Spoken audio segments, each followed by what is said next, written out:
Hey, how's it going, guys? Mr. Boss for the win here, and in today's Red Dead Redemption 2 video, we're going to be talking about the secret life of Reverend Swanson you might not know about, including the real reason why he decided to join the Linde Gang, his secret wife, his life before joining the gang, and a whole lot more.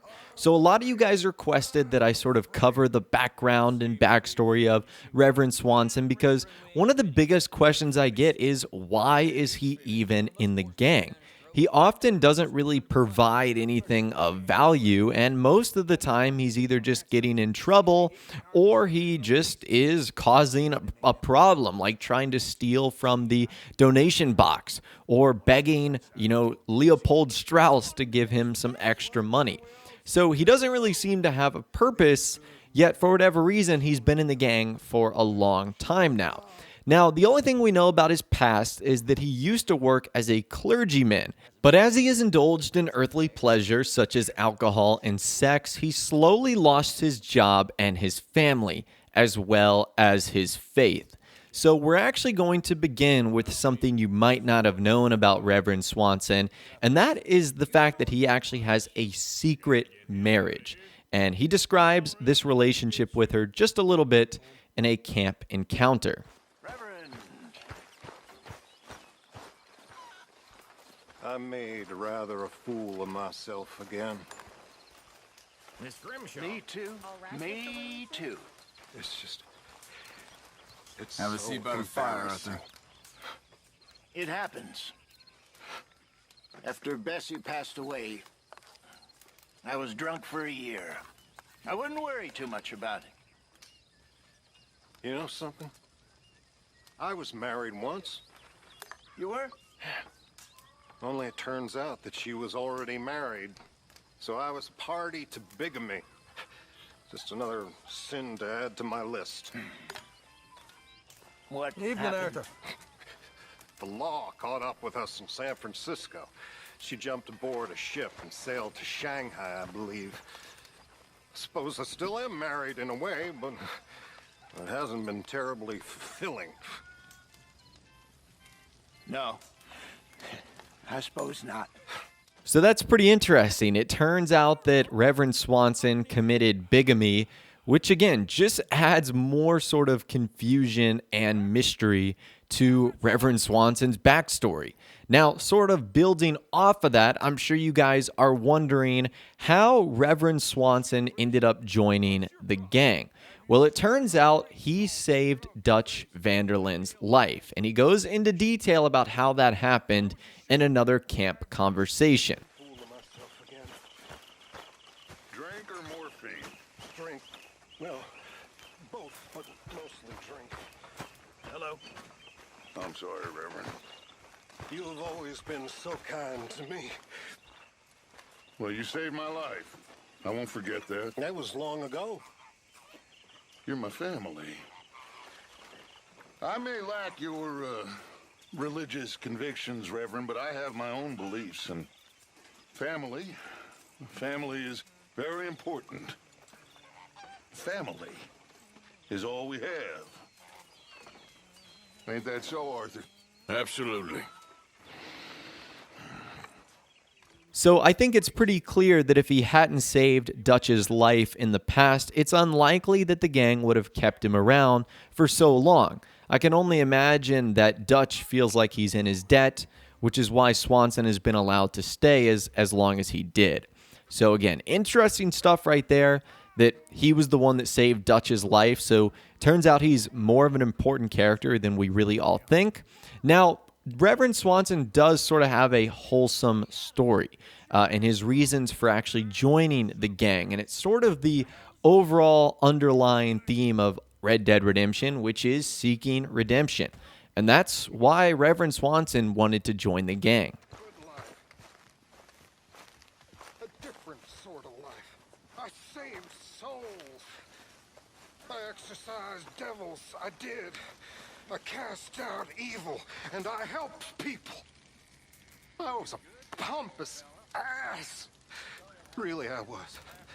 I forgot that I was doing God's work and began to think that I was God. What a fool. What a terrible, arrogant fool I was. A man of God. And then I met that little sticky black devil. Those little lumps of hell. Just a little back pain. Oh, this'll make it feel better. A gift from the gods. And then it got me by the throat. You all know that. You all laugh at me, pity, and despise me, I'm sure, but forgive me. At least forgive me, because all the silly things I do, all the lying and the stealing, somehow it isn't me. Or if it is, it isn't all of me. There's a different, better me stuck inside of here. Dutch sees it. And that's why he puts up with me when I'm sure the rest of you would cast me adrift. And that's why I love him, because he can forgive. Even when I can't forgive myself. You're one of us, Reverend. We'll always forgive you. You will? Maybe not always. So you really do want to feel bad for Reverend Swanson, because I feel like his intentions are good here. He just lets so many things get in the way. Now, something you might not have known about Reverend Swanson is that he is also secretly a drug addict. So we sort of get hints and clues at this in the very first chapter of the game, when Reverend Swanson is sort of tending to John Marston. This is after he got like his scars from the wolf attack. And this is what happens. Well, I thought you was reading him his last rites. Now I see you're introducing him to your other passion. I'll mind you to show me some respect, Mr. Morgan. Mind away, Reverend. So you heard Arthur talk about his other habits or his other things that he likes to do. Well, that's because Reverend Swanson is addicted to morphine. And we can actually find Reverend Swanson's Bible at camp, but it's actually not really a Bible. It's more just like a secret hiding compartment for a syringe, a tourniquet, and a bottle of morphine, although it's never really discussed. Now, later in the story, he eventually does sober up and becomes way more responsible and mature. And that's sort of around the time in which we see him actually wanting to leave the gang.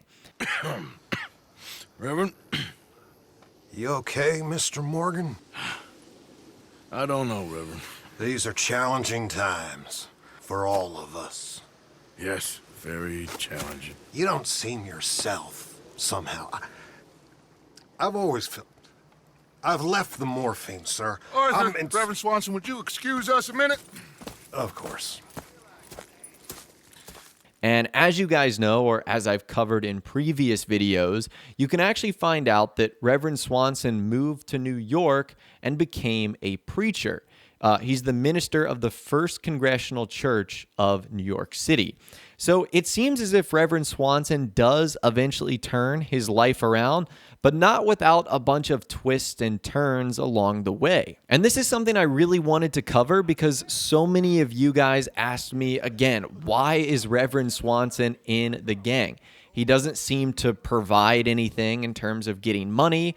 All he does is, for the most part, get in trouble or is drunk or is, causing a racket, trying to steal money from the donation box, begging Leopold Strauss for donations as well throughout the way. So it is interesting to see his redemption arc, so to say. And for a man that doesn't appear in a ton of missions, he does have a really interesting backstory, that's for sure. Now, sort of a fun fact about Reverend Swanson, he actually has the very first line of dialogue in Red Dead Redemption 2.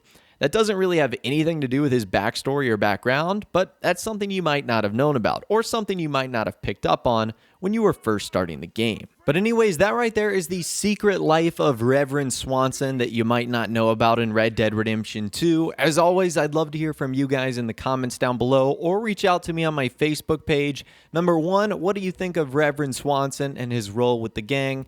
And also number 2, what are some other characters that we should maybe do a deeper dive into? I feel like I've covered a lot of them so far in the gang, but if you have someone interesting that has some unique elements to their backstory or where they've gone after the game, let me know in the comments down below, or again, reach out to me on my Facebook page. However, if you guys did go on to enjoy this video though, a like rating would of course be awesome, and subscribe to my YouTube channel if you are new, or you like daily Red Dead Redemption 2 videos like this. With all the way guys, like I said, thanks so much for watching, take care, and I'll see you guys in the next video.